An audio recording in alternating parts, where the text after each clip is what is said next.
are back again after a short break to Girl Power। आप लोगों को hint तो मिल ही चुका होगा कि आज यहाँ पर लड़कियों का दिन है और इनफैक्ट हम हर मंडे को जो है ये गर्ल पावर का जो एक पैशन आपके सामने पेश करेंगे, उससे आपको थोड़ी थोड़ी चीज़ों का आइडिया हो जाएगा कि किसी लड़की को कमज़ोर नहीं समझना है। वेल, जैसे कि अभी आइडिया आपको दिया था, हमने एक और बात भी बताई थी कि we have a special guest with us right now, तो जाहिर सी बात है कि उनको इंट्रोड्यूस कराएंगे।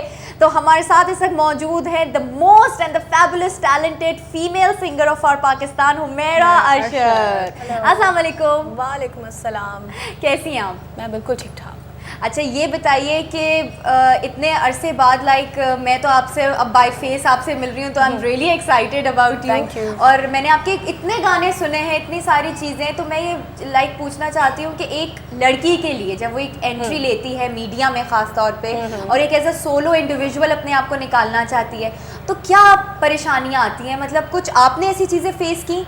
मैंने भी बिल्कुल की, क्योंकि मेरा तो जो फैमिली जो बैकग्राउंड है, मेरी वालदा जो थी वो ज़ाकरा थी, मजालिस पढ़ती थी, मिलाद पढ़ती थी। अच्छा, अब्बू मेरे जो थे वो भी समझ लें कि यही उनका भी मजहबी बहुत ज़्यादा हमारा घराना था। तो मैंने वो म्यूज़िक चैलेंज में मैंने सबसे पहले उसमें पार्टिसिपेट किया।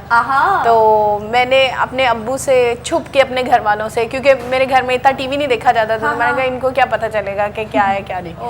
तो जब म्यूज़िक चैलेंज में मैंने वो लिया, अवार्ड लिया, तो जब मैं घर आई तो मैंने अपना जो अवार्ड है वो छुपा दिया साथ वालों की तरफ। अच्छा। कि मेरे अब्बू को बुरा ना लगे, कोई समथिंग कुछ या घर वालों को पता ना चले। लेकिन वो फिर जाहिर है जब वो पता चल गया या पता चल जाता। ओके, तो आपने जो वो रिहर्सल्स और जो तैयारियां होती हैं वो सारी चीज़ें क्या आपने घर वो अपने कॉलेज नहीं, अपने कॉलेज में मैं किया करती थी जब जाना, तो फिर कॉलेज का बहाना जो था वो ज़्यादा करना और वहाँ जाके रिहर्सल करनी है।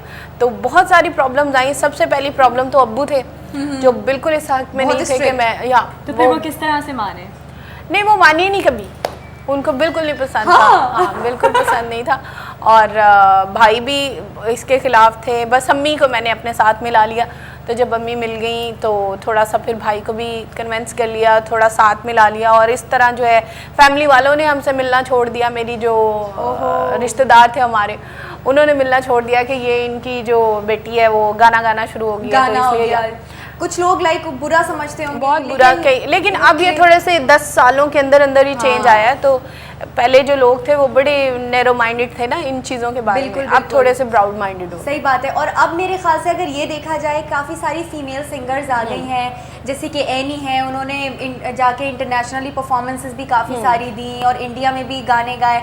अब मुझे उनको देखकर आई थिंक ऐसा नहीं लगता है कि वो जैसे आपने प्रॉब्लम्स फेस की, उनकी भी कुछ ऐसे सच प्रॉब्लम्स आई होंगी, तो आप उनसे क्या रेफर करती हैं कि पहला आपका जनरेशन गैप काफ़ी ज़्यादा आ गया है। हाँ, ये भी बात है। और और दूसरी बात ये है कि एनी के तो आई थिंक एनी के जो वालिदैन है वो यूके में ही बेस्ड है। अच्छा। तो मैं भी उनको ना ये प्रॉब्लम फेस करनी पड़ी हूँ, क्योंकि उनके अब्बू तो मैंने देखा है हर शोज़ में उनके अम्मी अब्बू साथ होते हैं, उनको सपोर्ट करते हैं। तो कई फैमिलीज़ में ऐसा भी होता है, कहीं में नहीं भी होता है ऐसा।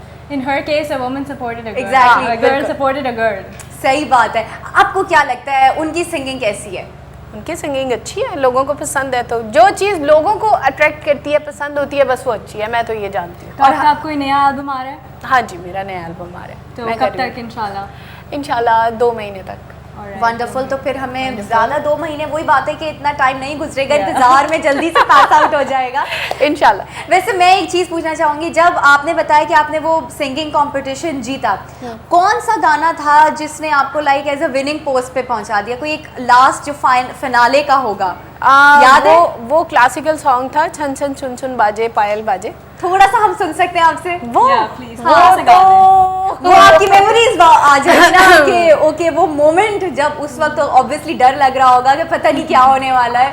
आपको पता है कि मुझे जब मोइन अख्तर साहब उसकी कंपेयरिंग कर रहे थे उस प्रोग्राम की, जबरदस्त, तो उन्होंने ना मैं मेरा दिल बड़ा ना छोटा सा हुआ करता था, मैं बात पे रोना शुरू हो जाती थी। तो मुझे उन्होंने बताया कि आपकी ना सबसे पहले एंट्री है, तो मैं रोना शुरू हो गई। मैंने कहा सबसे पहले मेरी एंट्री है, अभी तो लोग बैठ रहे होंगे, वो जज भी अभी मेंटली प्रिपेयर्ड नहीं होंगे, तो मैं मेरी पहली एंट्री है, मैं रो रो के और कप की तरफ देखी जाऊँ, अल्लाह मुझे नहीं मिलेगा ये, पहली है तो शायद ना मिले। पहली है तो नहीं, और लोग गाएंगे तो देन मैं थोड़ा सा वो करूँगी तो ज़्यादा बेटर है।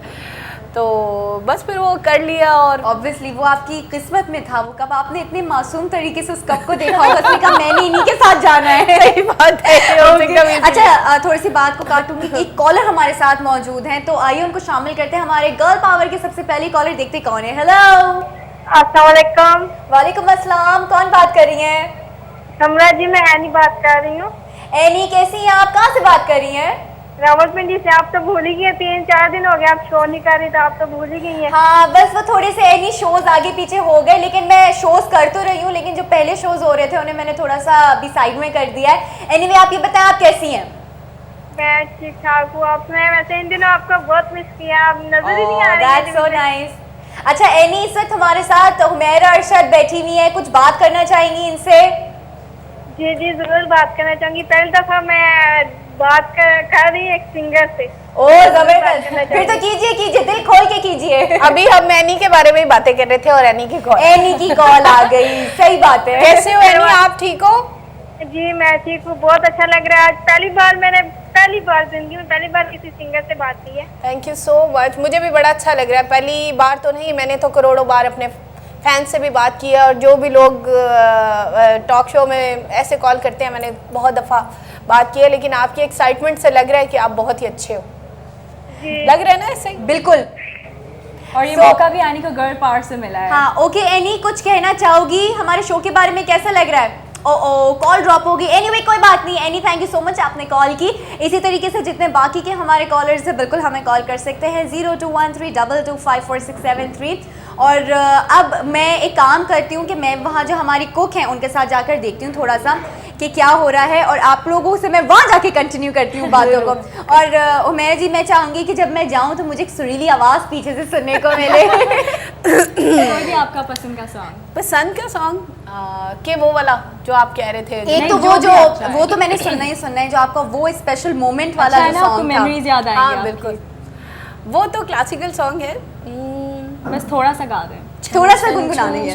बाजे पायल बाजे, छन छन छुन छुन बाजे पायल बाजे, सांवरिया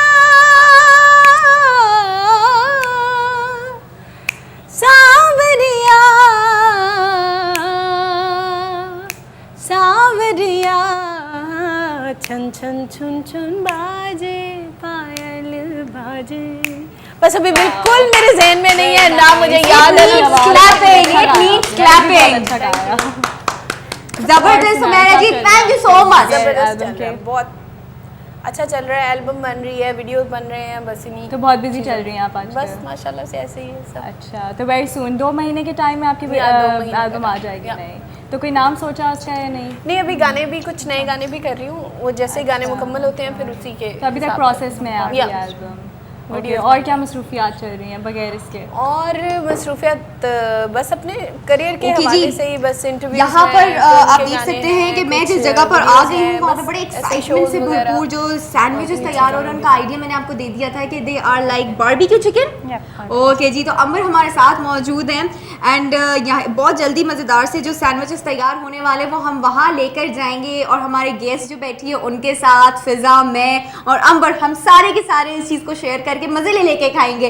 सबको भूख लग रही है ना वहाँ पे? एक्चुअली बहुत ज़्यादा। ओके जी, फिर जाहिर सी बात है अभी थोड़ी सी एनर्जी और देनी है हुमैरा जी को ताकि वो और अच्छे अच्छे से गाने हमें यहाँ सुना सकें। वेल अच्छा मैं यहाँ देख सकती हूँ, आप मुझे थोड़ा सा बताएंगी कि क्या चीज़ है ये? अभी मेरे ख्याल से चिकन चंक्स लग रही हैं। चिकन चंक्स है, बारबेक्यू मैरिनेटेड है। ओके, तो किन किन चीज़ों से आपने इनको मैरिनेट किया है? मैरिनेट बारबेक्यू जितना भी इंग्रेडिएंट्स हैं मतलब crusted chillies, right, lemon juice and पिसा हुआ गरम मसाला, सॉल्ट, इस तरह से। ओके जी, मतलब बिल्कुल हल्की जो लाइट चीज़ें होती हैं। एग्जैक्टली, क्योंकि सैंडविचेस मेरे ख्याल से बहुत ज़्यादा हैवी नहीं होने चाहिए और बहुत ओवर स्ट्रॉन्ग टेस्ट के साथ नहीं होने चाहिए। अच्छा जी, यहाँ पर बड़ी क्यूट एक तो मैं अगर आप पूरा सेट अगर देखें तब प्यारी सी ये पूरी वो लग रही है, ऐसा लग रहा है कि अब हम लेकर इसको बाहर भी निकल सकते हैं। और ये हमारी मोबाइल चीज़ होगी। अच्छा दिस इज सैलेड। हाँ सैलड कॉकटेल गार्निश की है, मतलब जो ड्रेसिंग है वो कॉकटेल है, प्लस इसमें ठीक है, वेजिटेबल्स हैं, क्या लाइक टोमेटो, अभी से पानी आ रहा है। Tomato, cucumber and cabbage. Okay जी, एवरीथिंग इज़ रियली हेल्दी, क्योंकि सैंडविचेस में आप वही चीज़ों का इस्तेमाल करके, क्योंकि ज़्यादा बच्चे खाते हैं और मज़े लेते हैं, तो उनमें वही सारी चीज़ें होनी चाहिए जो घर के अंदर लेडीज़ जो होती है वो ये टेंशन में होती है कि बच्चों को क्या खिलाया जाए और हेल्दी क्या चीज़ हो। तो ये सारा सीन है हेल्दी एंड न्यूट्रिशियस। एग्जैक्टली। और यहाँ पर ये सारी चीज़ें हो रही हैं, वहाँ पर लोग मेरा वेट कर रहे होंगे कि जल्दी से मैं ट्रे लेकर जाऊँ, तो ऐसा अभी नहीं होने वाला है। आप लोग थोड़ा सा इंतज़ार करें, क्योंकि ये सैंडविचेस अभी बनने वाले हैं और उसके बाद मैं लेकर आऊँगी। और आप देख सकते हैं कि वही बात है कि घर में अगर लेडीज़ ना हो तो ये डिलिशियस चीज़ें हम सारे लोग बस सिर्फ उम्मीद ही करते रह जाए कि होगी, ख़ासतौर पे हमारी मदर्स जो इस बारे में सोच रही होती हैं। मेरे ख्याल से आपके घर में भी ये होता होगा, राइट? हर घर में हर घर में होता है। आपका मुझे बेसिकली बताएं, घर में क्या होता है? सबकी अलग अलग फरमाइश होती है कि रात के खाने में कोई बोल रहा है ये बनना है, कोई बोल रहा है कुछ और। घर में यही प्रॉब्लम है। फिर आप क्या करती हैं उस वक्त में? सर सॉर्ट आउट करती हूँ, हर चीज़ बनाती हूँ, जो भी है, जो सबकी फरमाइशें पूरी करना। अच्छा, ये होगा सबसे बेस्ट आपके घर में क्या चीज़ लगती है कि आपसे बोला जाए अंबर आज फिर ये बनना चाहिए? Pizza. Oh my God, this is a really tough thing to made in the home. या नो डाउट। ओके, तो वो फिर आप किस तरह से उसको लाइक डो वो वगैरह सब घर खुद बनाकर इवन सॉस भी खुद बनाती हूँ मैं इसकी। हाँ, फिर तो एक दिन अभी वक्त आने दें, हम आपसे ये भी टेस्ट करवाएंगे, बल्कि बनवाएंगे, टेस्ट तो हम करेंगे। ओके जी। अच्छा, ये एक और अच्छा सैंडविच इस तरह से प्रिपेयर हो रहा है, आप व्यूवर्स ये देख सकते हैं कि हमने जो सॉफ्ट सा ब्रेड पीस लेकर हमने वो चिकन के चंक्स जो है वो इसमें स्प्रेड कर दिए पूरे अच्छे से, एंड देन दो तरह के मेरे ख्याल से ये कोल्स्लॉ सैलेड भी है। नहीं, कोल्स्लॉ तो support garnish For the serving. हाँ, okay. सर्विंग है। देन ये चिकन वो थी चंक्स, Okay. बारबेक्यू थे, उनको मैंने फिर चॉप कर लिया। राइट। देन मेयोनीज में, प्लेन मेयोनीज में इनको मिक्स कर लिया Mix अच्छे कर से चॉप लिया, करके। okay, ठीक है। और ये कॉकटेल उसकी वो बनाई थी सॉस, उसमें रेड चिली सॉस डाली थी। बस अब और ना बताएं। इतना ज़्यादा ना बताएं, ये हम खाएंगे तो अंबर मैं आपको फिर मैं वहीं जा रही हूँ ताकि वहाँ भी मैं थोड़ा सा जाके गपशप मार सकूँ, और आप यहाँ जल्दी से प्रिपेयर कर लें और फिर हम सब साथ मिलके खाएंगे। तो आई एम कमिंग बैक।